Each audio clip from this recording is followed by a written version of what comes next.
Hello students, मैं Pammi Sharma education rain में आपका स्वागत करती हूँ। आज हम हिंदी व्याकरण का बहुत ही महत्वपूर्ण टॉपिक पढ़ने वाले हैं, रस।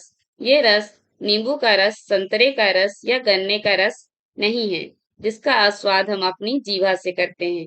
ये तो काव्य का रस है, ये तो कविता का रस है। हाँ, पर दोनों में समानता है। दोनों ही आनंद की अनुभूति करवाते हैं। फलों का रस जीभा को आनंद देता है, तो वहीं काव्य का रस मन को आनंद देता है। तो इस प्रकार आप समझ गए होंगे कि रस का अर्थ होता है आनंद। रस का तात्पर्य आनंद से होता है। यह मानसिक रस है, यह मानसिक आनंद है। इसी आनंद को पाने के लिए पाठक, श्रोता, दर्शक काव्य को सुनते, पढ़ते और देखते हैं। काव्य में रस का वही स्थान है जो शरीर में आत्मा का होता है।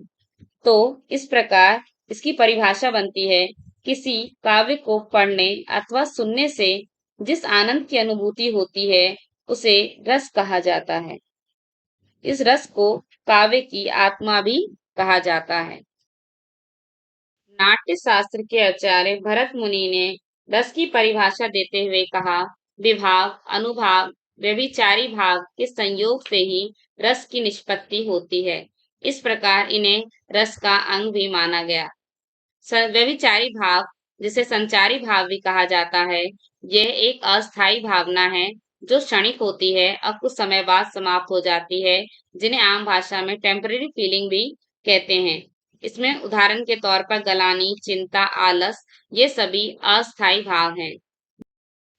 विभाव भाव को उत्पन्न करने वाले कारक व सामग्री को विभाव कहा जाता है। उदाहरण के तौर पर राम को देखकर सीता के मन में प्रेम भावना जागृत हुई, तो राम यहाँ विभाव है, क्योंकि राम को ही देखकर सीता के मन में प्रेम की भावना जागृत हुई।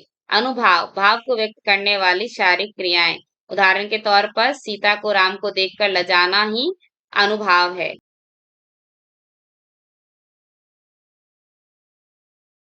रस के प्रकार। रस एवं उसके स्थायी भाव इस प्रकार है।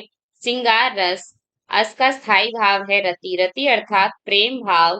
प्रेमी और प्रेमिका का मिलन का भाव या वियोग का भाव हो, तो वहां श्रृंगार रस होता है। करुण रस, इसका स्थायी भाव है शोक। जहाँ शोक भावना व्यक्त की जा रही हो, वहां करुण रस होता है। हास्य रस, जहाँ हास्यिक भाव प्रकट हो रहा हो, वहां हास्य रस होता है। वीर रस, जहाँ लोगों के मन में उत्साह का भाव आए, वहां वीर रस होता है। इसमें देशभक्ति भी आती है। भयानक रस, जिसे सुनकर, जिसे देखकर मन में भय उत्पन्न हो जाए, वहां भयानक रस होता है। क्रोध रस या रौद्र रस। रौद्र रस में क्रोध भाव प्रकट होता है। किसी के मन में क्रोध या क्रोध का वर्णन किया जा रहा हो, तो उसे रौद्र रस कहा जाता है।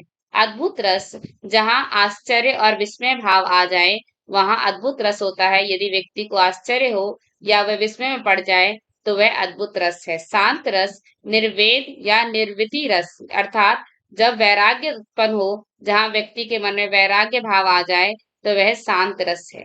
बीभत्स रस, जहाँ मन में घृणा का भाव आ जाए, वह बीभत्स रस है।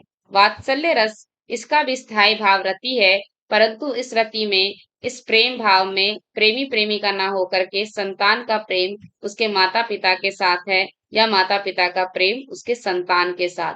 भक्ति रस, यहाँ इसमें स्थायी भाव है अनुराग, भक्ति, पूजा, अर्चना। यहाँ अधिकतर जो भक्ति भाव है, वो गुरु और शिष्य के बीच का होता है, या ईश्वर और भक्त के बीच का होता है।